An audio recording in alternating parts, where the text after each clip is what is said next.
La táctica más peligrosa del universo es gobernar sobre una base oracular. Nosotros no nos consideramos tan sabios ni tan valerosos como para hacerlo de esa manera. Las medidas detalladas aquí para regular los problemas menores se acercan a las limitaciones de nuestra concepción del gobierno. Para nuestros propósitos, citaremos una definición de las Bene Gesserit que considera los diversos mundos como yacimientos genéticos, fuentes de enseñanza, preceptos y posibilidades. Nuestra meta no es gobernar, sino controlar los yacimientos genéticos, aprender y liberarnos de todas las restricciones impuestas por la dependencia y el gobierno. La orgía como instrumento de poder. Capítulo 3 de la Guía del Navegante. ¿Es aquí donde murió vuestro padre?, preguntó Edric, que lanzó un rayo señalador desde su tanque hasta el enjollado marcador en uno de los mapas en relieve que adornaban una pared del salón de recepciones de Paul. Ese es el tumulto de su cráneo, dijo Paul. Mi padre murió prisionero en una fragata Harkonnen, en una dolina que hay hacia el sur. Ah, sí, ahora recuerdo la historia, dijo Edric. Recuerdo sobre el asesinar al viejo barón Harkonnen, su mortal enemigo. Edric se agitó en su gas anaranjado y miró a Paul, al tiempo que intentaba no mostrar demasiado el pavor que le producía sentirse encerrado en una estancia tan pequeña. El emperador se encontraba sentado en un diván tapizado a rayas grises y negras. Mi hermana mató al varón, dijo Paul, con voz y ademán secos, justo antes de la batalla de Arraken. Se preguntó la razón por la que el hombre pez de la cofradía reabría viejas heridas en ese lugar y ese momento.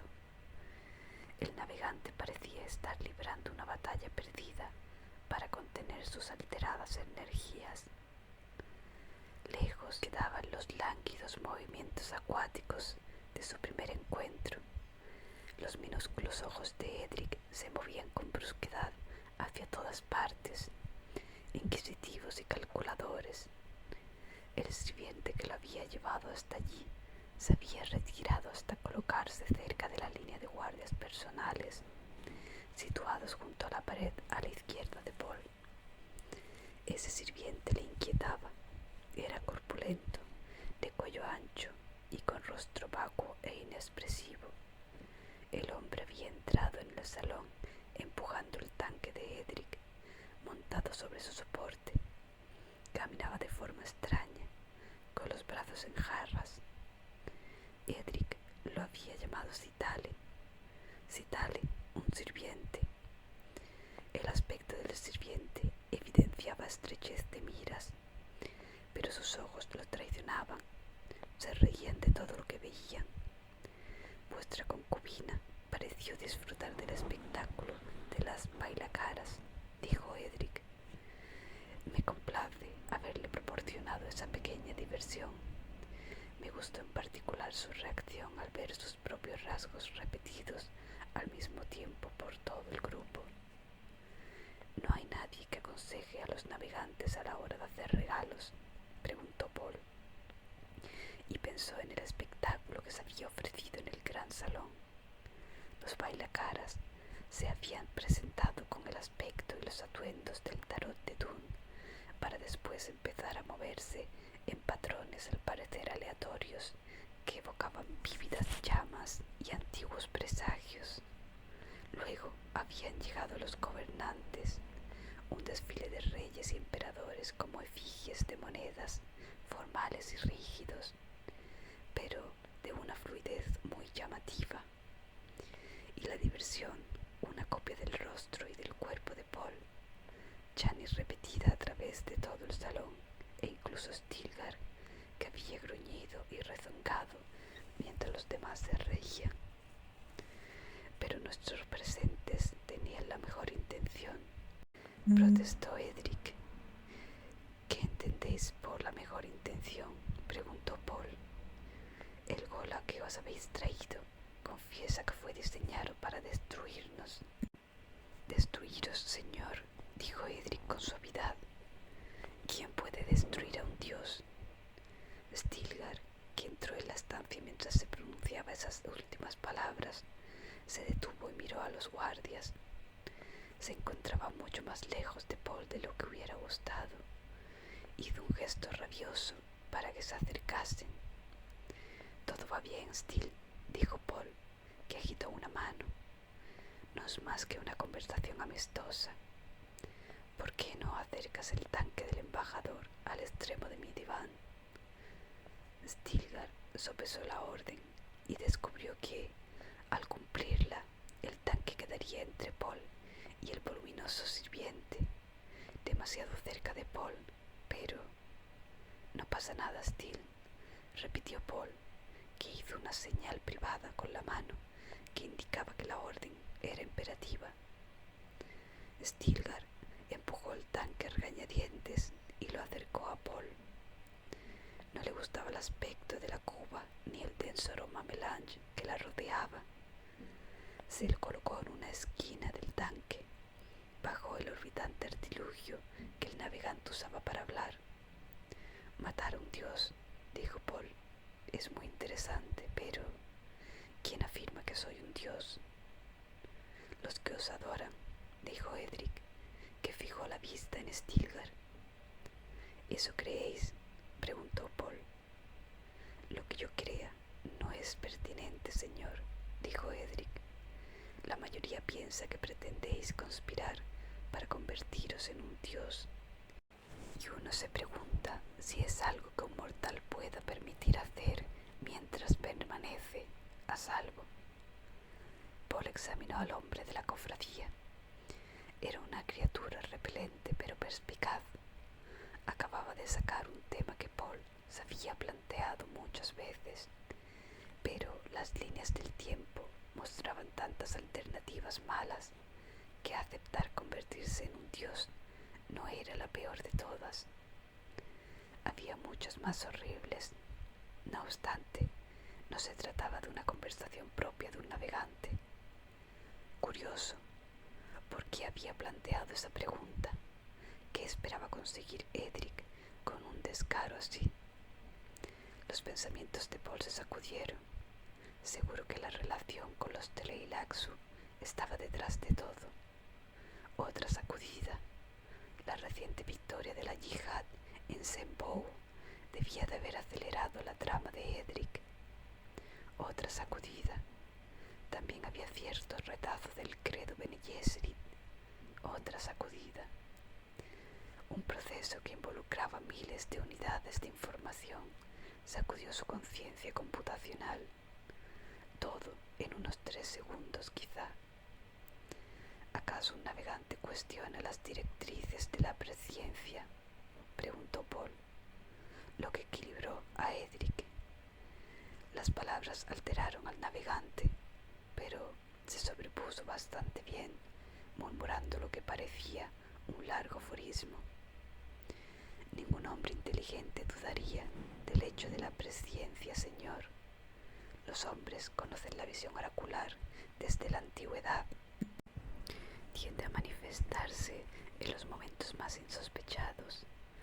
Por suerte, existen otras fuerzas en el universo, mayores que la presciencia, preguntó Paul, que volvió a atacarlo. Si solo existiera la presciencia y fuera omnipotente, señor, terminaría por aniquilarse a sí misma. Solo la presciencia, ¿en qué aplicarla si solo existieran las líneas degeneradas por ella? No podemos olvidar a los humanos, hizo notar Paul. Precarios como poco, dijo Edric, y eso cuando no se ven confundidos por alucinaciones. ¿Insinuáis que mis visiones no son más que alucinaciones?, preguntó Paul, con un asomo de falsa tristeza en su voz. ¿O que son mis seguidores los alucinados? Stilgar dio un paso al frente al notar la tensión creciente y fijó la mirada en el hombre de la cofradía reclinado en el tanque. tomáis mis palabras, señor? Protestó Edric. Un extraño atisbo de violencia empañó su voz. Violencia aquí, se dijo Paul. No se atreverán, a menos, pensó mirando a sus guardias, que las fuerzas que me protegen se usen para reemplazarme. Pero me acusáis de conspirar para convertirme en un dios, dijo Paul, que bajó la voz para que solo Edric y Stilgar le oyesen. Conspirar.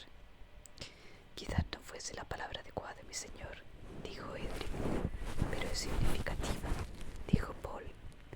Implica que esperabais lo peor de mí. Edric arqueó el cuello y miró hacia Stilgar con ojos aprensivos. La gente siempre espera lo peor de los ricos y de los poderosos, señor. Se dice que es fácil reconocer a un aristócrata, solo revela los vicios que lo hacen popular. El rostro de Stilgar se estremeció. Paul desvió la vista hacia él al notar el movimiento y sintió los pensamientos y la irritación que recorrían la mente de Stilgar. ¿Cómo se atrevía ese hombre de la cofradía a hablarle así a Muad'Dib? Doy por hecho que no bromeáis, dijo Paul. Bromear, señor. Paul notó la boca seca.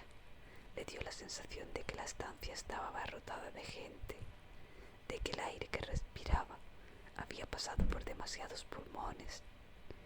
El aroma a melange que emanaba del tanque de Edric le resultó amenazador. ¿Quiénes son mis cómplices en tal conspiración?, preguntó de pronto Paul. ¿Os referís a los Kizarate?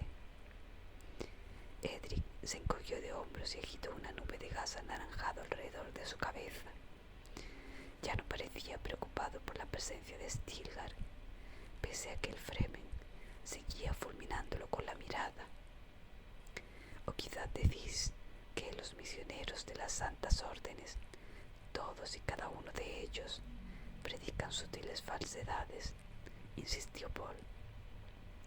Podría solo tratarse de una cuestión de interés personal y sinceridad, dijo Edric. Stilgar apoyó la mano en el gris que llevaba bajo la túnica. Paul negó con la cabeza y dijo: entonces me acusáis de hipocresía. No creo que acusar sea la palabra adecuada, señor. Qué criatura tan audaz, pensó Paul, y dijo: acusado no, lo que decís es que mis obispos y yo no somos más que unos bandidos hambrientos de poder. Hambrientos de poder, señor. Edric miró de nuevo a Stilgar. El poder tiene que aislar a los que lo poseen en demasía. Terminan por perder el contacto con la realidad y fracasan. Mi señor, gruñó Stilgar, habéis hecho ejecutar a hombres por menos que eso. Hombres sí, admitió Paul, pero él es un embajador de la cofradía. Os acusa de una sacrílega mentira, dijo Stilgar. Me interesan sus ideas, Stil, dijo Paul. Conté la rabia y permanece alerta, como Muad'Dib ordene. Decidme, navegante, dijo Paul, ¿cómo podríamos mantener esa hipotética mentira a través de tan enormes distancias de espacio y tiempo, sin vigilar a cada misionero o examinar cada detalle de cada capilla y templo Kizarate? ¿Qué es el tiempo para vos?, preguntó Edric. Stilgar frunció el ceño en obvia perplejidad y pensó: Muad'Dib ha dicho a menudo que ve a través de los velos del tiempo. ¿A qué se refiere en realidad el navegante? ¿Acaso una mentira así no terminaría por acusar fallos?, preguntó Paul. Desacuerdos significativos, cismas, dudas, confesiones de culpabilidad. Ninguna mentira sería capaz de evitar todo eso. El gobierno puede ocultar lo que la religión y el interés personal no, dijo Edric. ponéis a prueba los límites de mi tolerancia? Preguntó Paul. ¿Acaso mis argumentos no tienen valor alguno? Contraatacó Edric. Desea que lo matemos, se dijo Paul. Se ofrece a sí mismo en sacrificio. Prefiero el punto de vista cínico, dijo Paul con tono tentativo. Es obvio que habéis sido entrenado en las argucias del poder, los dobles sentidos y las palabras de los poderosos. El lenguaje no es más que un arma para vos, y solo estáis poniendo a prueba el grosor de mi armadura. El punto de vista cínico, dijo Edric, con una sonrisa que le estiró los labios. Y los gobernantes siempre son muy cínicos en lo que respecta a la religión. La religión también es un arma, pero ¿en qué tipo de arma se convierte cuando se usa en el gobierno? Paul sintió que algo se paralizaba en su interior, que una profunda desconfianza se apoderaba de él. ¿A quién le hablaba Edric? Eran palabras malditas y muy inteligentes, cargadas de manipulaciones, ese matiz de humor agradable, el tácito atisbo de secretos compartidos. Su actitud afirmaba que Paul y él eran dos seres sofisticados, habitantes de un amplio universo que comprendían cosas que no estaban al alcance de la gente común. Paul se sorprendió al darse cuenta de que él no era el objetivo principal de toda esa retórica. Eran palabras que iban dirigidas a otras personas, a Stilgar, a los guardias personales quizá, incluso al robusto sirviente. El maná religioso me ha encontrado a mí sin yo buscarlo, dijo Paul. Luego pensó, claro, dejemos que el hombre pez crea que ha salido victorioso de nuestra batalla dialéctica. Entonces, ¿por qué no lo habéis repudiado, señor?, preguntó Edric. Por mi hermana Alia, dijo Paul, que observó con atención a Edric. Es una diosa. Dejadme poneros sobre aviso con respecto a Alia. Podría fulminaros con su mirada. Una sonrisa maligna empezó a formarse en los labios de Edric, para luego quedar reemplazada por una mirada de sorpresa. Lo digo muy en serio, dijo Paul mientras analizaba el gesto de sorpresa y veía sentir a Stilgar. Edric dijo con voz inexpresiva, habéis perdido mi confianza en vos, señor, y no dudo que fuese vuestra intención.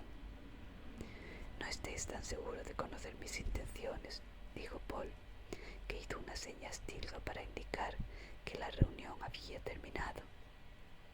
Stilgar preguntó con gesto si iban a asesinar a Edric, y Paul le respondió con otro de negación, con la mano, con el que también indicó que no se le ocurriese tomarse la justicia por su mano. Citale, el asistente de Edric, se acercó al tanque y lo empujó hacia la puerta. Al llegar, se detuvo, se dio la vuelta, miró a Paul con ese rostro del que aún no se había borrado la sonrisa, y dijo, si mi señor me permite. Sí, ¿qué ocurre?, preguntó Paul, que se fijó en que Stilgar se había acercado con cuidado a causa de la amenaza implícita que emanaba de ese hombre. Algunos afirman que la gente se aferra a un gobierno imperial porque el espacio es infinito, porque se sentirían solos sin algo que los unificara. Para la gente que está sola, el emperador es un lugar bajo el que cobijarse. Pueden volverse hacia él y decir, mirad, aquí está, gracias a él somos uno. Quizá la religión sirva para el mismo propósito, mi señor. Citale inclinó la cabeza con cortesía y volvió a empujar el tanque de Edric. Salieron del salón, Edric en posición supina y con los ojos cerrados en su tanque. El navegante parecía agotado, como si ya no le quedase más de esa energía nerviosa. Paul Observó la enorme figura de Citale hasta que desapareció y reflexionó sobre las palabras del hombre. Ese era Citale, era un personaje muy peculiar. Al hablar, había irradiado en él la sensación de que toda su herencia genética estuviera expuesta en su piel. Eso ha sido muy extraño, dijo Stilgar, sin dirigirse a nadie en particular. Paul se levantó del diván al tiempo que un guardia cerraba la puerta tras Edric y su escolta. Muy extraño, repitió Stilgar. Una vena le palpitó en la sien. Paul atenuó las luces del salón y se dirigió a una ventana que se abría a la ladera de la colina donde se había edificado su ciudadela. Las luces parpadeaban bajo él y distinguió minúsculos movimientos. Un equipo de trabajo acarreaba gigantescos bloques de plasmeld para reparar la fachada del templo de Alia, que había resultado dañada tras una inesperada tormenta de arena. Fue un error invitar a esa criatura a estos salones, Usul, dijo Stilgar. Usul, pensó Paul, mi nombre del Siege. Stilgar intenta hacerme ver que en el pasado él era quien me daba las órdenes, que me salvó del desierto. ¿Por qué lo habéis hecho?, insistió Stilgar, que se acercó hasta situarse junto a Paul. Información, dijo Paul. Necesito más datos. No es peligroso enfrentarse a una amenaza solo como un mentat. Eso ha sido perspicaz, pensó Paul. La computación mentat había terminado. Uno no podía pronunciar algo ilimitado con las limitaciones del lenguaje, pero las habilidades de un mentat tenían sin embargo su utilidad. Lo dijo y esperó a que Stilgar refutara dicha idea. Siempre hay algo fuera, dijo Stilgar, y hay cosas que es mejor dejar fuera. O dentro, dijo Paul, que aceptó por un momento su recapitulación oracular mental. Fuera, sí, y dentro, ahí es donde yace el verdadero horror. Cómo protegerse de sí mismo. Estaba claro que tenía intención de que se destruyese a sí mismo, pero se trataba de una situación que podía acarrear consecuencias mucho más terribles aún. Sus pensamientos quedaron interrumpidos por el sonido de unos pasos a la carrera. La figura de Corva Alquizara apareció en el umbral recortada por la intensa luz de los pasillos. Entró impulsado como una fuerza invisible y se detuvo en seco ante la penumbra que reinaba en el salón. Tenía las manos llenas de bobinas de hilos giga. Brillaban a la luz que se proyectaba desde la puerta como pequeñas joyas redondeadas y se apagaron cuando los guardias la cerraron. ¿Sois vos, mi señor?, preguntó Corva mientras escrutaba las sombras. ¿Qué ocurre?, preguntó Stilgar. Stilgar, estamos los dos aquí. ¿Qué ocurre? La reunión con el hombre de la cofradía me ha desconcertado. ¿Desconcertado?, preguntó Paul. Mi señor, el pueblo dice que honráis a vuestros enemigos. Eso es todo, dijo Paul. ¿Son esas las bobinas que te había pedido?, preguntó señalando los carretes de hilo giga que Corva tenía en las manos. ¿Carretes? Oh, sí, mi señor. Esas son las historias. ¿Queréis verlas aquí? Ya las he visto. Son para Stilgar. ¿Para mí?, preguntó Stilgar. Sintió un asomo de resentimiento hacia lo que interpretaba como un capricho por parte de Paul. Historias. Stilgar discutía con Paul sobre cálculos logísticos en relación a la conquista de Zabulón cuando los había interrumpido el embajador de la cofradía. Y ahora Corva con historias. ¿Qué sabes de historia?, meditó Paul en voz alta mientras examinaba la sombría silueta que tenía a su lado. Mi señor, puedo nombrar cada uno de los mundos que nuestro pueblo ha pisado en sus migraciones. Conozco los límites del imperio. ¿Has estudiado alguna vez la edad de oro de la tierra? La tierra, la edad de oro. Stilgar estaba irritado y confuso. ¿Para qué quería Paul hablar sobre los mitos del principio de los tiempos? La mente de Stilgar rebosaba de datos de Zambulon, computaciones del equipo de Mentats, 205 fragatas de ataque con 30 legiones cada una, batallones de apoyo, pelotones de pacificación, misioneros Kizarate, todo el equipo alimenticio necesario.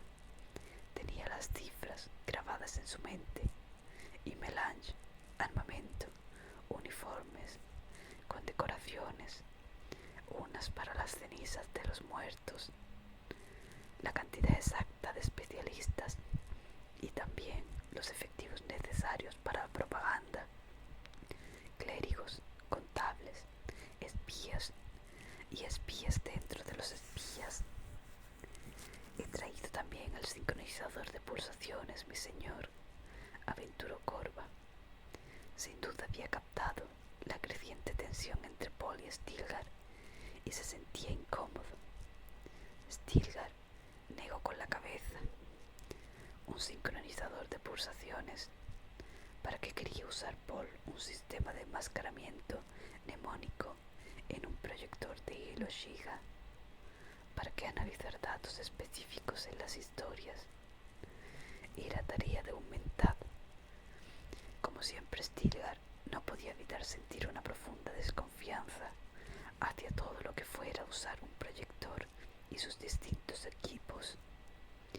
Siempre lo sumía en sensaciones inquietantes y un abrumador conjunto de datos que su mente procesaba poco a poco y terminaba por otorgarle información que creía desconocer. Señor, tengo los cálculos de Zambulon, dijo Stilgar. Deshidrata las computaciones de Zambulon, espetó Paul, que usó el insulto Fremen que indicaba que se trataba de una humedad que ningún hombre se rebajaría a tocar. Mi señor, Stilgar, continuó Paul, necesitas con urgencia un sentido del equilibrio que solo podrás adquirir al comprender los efectos a largo plazo. Esta es la poca información que poseemos sobre los viejos tiempos, los exiguos datos que nos han dejado los butlerianos y que Corva ha reunido para ti. Empieza con Genghis Khan. Genghis Khan formaba parte de los Sardaukar, mi señor. Oh, vivió mucho antes que eso. Acabó quizá con 4 millones de vidas. Debió de poseer un armamento formidable para matar a tantos, señor. Cañones láser quizá, o tal vez no los mató él mismo, Stil. Mató como lo hago yo, enviando sus legiones. Y también hay otro emperador en el que me gustaría que te fijaras. Un tal Hitler mató a más de 6 millones, mucho para aquellos tiempos. ¿Los mató con sus legiones?, preguntó Stilgar. Sí. No son estadísticas muy impresionantes, mi señor. De acuerdo, Stil. Paul miró las bobinas que Corva aún tenía en las manos. Corva permanecía de pie, pero solo deseaba una cosa: marcharse y desaparecer. Veo que quieres estadísticas. Según una estimación más bien conservadora, yo habré acabado con 61.000 millones de vidas, asolado 90 planetas y desmoralizado por completo otros 500. He terminado también a los seguidores de 40 religiones que habían existido desde... Infieles, protestó Corva. Todos infieles. No, dijo Paul, fieles. Mi señor es muy gracioso, dijo Corva con voz temblorosa. La yihad ha unido 10.000 mundos bajo la deslumbrante luz de... Los ha unido en las tinieblas, dijo Paul. Se necesitará un centenar de generaciones para recuperarse de la yihad de Muad'Dib. Me cuesta imaginar que alguien pueda superar lo que he hecho. Una ronca carcajada surgió del más profundo de su garganta. ¿Qué es lo que le divierte, Muad'Dib?, preguntó Stilgar. No es diversión. Solo he tenido una visión repentina del emperador Hitler diciendo algo parecido. No me cabe duda de que también lo dijo. Ningún otro gobernante ha tenido nunca vuestro poder, argumentó Corva. ¿Quién se atrevería a desafiaros? Vuestras legiones controlan todo el universo conocido y todo él. Las legiones controlan, dijo Paul. Me pregunto si ellas lo saben. Vos controláis las legiones, mi señor, interrumpió Stilgar, y por su tono de voz era obvio que se había dado cuenta de improviso de su propia posición en dicha cadena de mando, de que su mano también guiaba todo ese poder. Paul desvió su atención a Corva después de haber reconducido las reflexiones de Stilgar hacia el lugar que quería. Después dijo: pon las bobinas de aquí, en el diván. Mientras lo hacía, Paul preguntó: ¿cómo va la recepción, Corva? Mi hermana lo tiene todo bajo control. Sí, mi señor, aseguró Corva con un tono circunspecto. Y Chani vigila desde la ventana del espionaje. Sospecha que pueda haber Sardaukar en el séquito de la cofradía. No tengo la menor duda de que está en lo cierto, dijo Paul. Los chacales siempre van en manada. Banerje, dijo Stilgar, refiriéndose al jefe de seguridad interna de Paul. Temía que algunos intentaran penetrar en las zonas privadas de la ciudadela. ¿Lo han conseguido? Todavía no. Pero ha ocurrido algo en los jardines públicos, dijo Corva. ¿El qué?, preguntó Stilgar. Paul asintió. Desconocidos que vienen y van, respondió Corva, que aplastan las flores y conversan entre susurros. Se me ha informado que algunas observaciones poco placenteras. ¿Cómo cuáles?, preguntó Paul. Así es como se dilapidan nuestros impuestos. Me han asegurado que fue el mismo embajador quien formuló dicha observación. No me sorprende, dijo Paul. ¿Cuántos desconocidos había en los jardines? Docenas, mi señor. Banerje ha apostado piqueros en las puertas más vulnerables, mi señor, dijo Stilgar, y giró mientras hablaba para que la única fuente de luz del salón iluminara la mitad de su rostro. Esa iluminación y rostros tan peculiares tocó una fibra en los recuerdos de Paul, algo de la época del desierto. Paul no intentó recordarlo a la perfección, ya que su atención continuó centrada en Stilgar y en lo que acababa de hacer para que recordara. El Fremen siempre había sido un hombre franco, que no se andaba con subterfugios. Ahora sospechaba, y mucho, de la extraña manera de proceder de su emperador. No me gusta la intrusión en los jardines, dijo Paul. La cortesía hacia nuestros huéspedes es una cosa, así como el protocolo formal, pero me encargaré de echarlos, dijo Corva, de inmediato. Espera, ordenó Paul, cuando Corva ya se iba. Stilgar se colocó en una posición desde donde podía escrutar mejor el rostro de Paul, mientras la estancia se sumía en un repentino silencio. Había sido muy hábil. Paul miró lo que Stilgar acababa de hacer, sin haberse preparado para ello. Era algo muy Fremen, una astucia marcada por el respeto hacia la intimidad de los demás, un movimiento guiado solo por la necesidad. ¿Qué hora es?, preguntó Paul. Casi medianoche, señor, dijo Corva. Corva, creo que podríais ser mi creación más elaborada, dijo Paul. Señor, dijo el Kizarate, con cierto atisbo de ultraje en la voz. ¿Me respetáis?, preguntó Paul. Sois Paul Muad'Dib, que fue úsul en nuestro siege, dijo Corva. ¿Conocéis mi devoción por...? ¿Te has sentido en alguna ocasión como un apóstol?, preguntó Paul. Corva sin duda interpretó mal las palabras, pero no el tono. Mi emperador sabe que tengo la conciencia limpia. Que Shai-Hulud nos salve, murmuró Paul. El silencio inquisitivo del momento quedó roto por el silencio de alguien que silbaba por el pasillo que había fuera. El silbido se interrumpió cuando uno de los guardias personales reclamó silencio al otro lado de la puerta. Corva, creo que puedes sobrevivir a todo esto, dijo Paul, y vio cómo la comprensión se abría paso en el rostro de Stilgar. ¿Los desconocidos de los jardines, señor?, preguntó Stilgar. Ah, sí, dijo Paul. Haz que Banerje los eche, Stil. Corva le ayudará.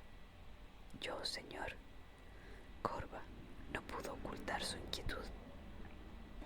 Algunos de mis amigos han olvidado que antes fueron Fremen, dijo Paul, que se dirigía a Corva con palabras que parecían pronunciadas para Stilgar. Marcarás a todos los que Jan identifique como Sardaukar y los asesinarás personalmente. Quiero que se haga con discreción y sin causar problemas. Debemos tener en mente que los actos de la religión y del gobierno se extienden mucho más allá de los tratados y los sermones. Obedeceré las órdenes de Muad'Dib, susurró Corva. ¿Las computaciones de Zabulon?, preguntó Stilgar. Mañana, dijo Paul. Y cuando los desconocidos hayan sido expulsados de los jardines, anuncia que la recepción ha terminado. Se acabó la fiesta, Stil. Comprendo, mi señor.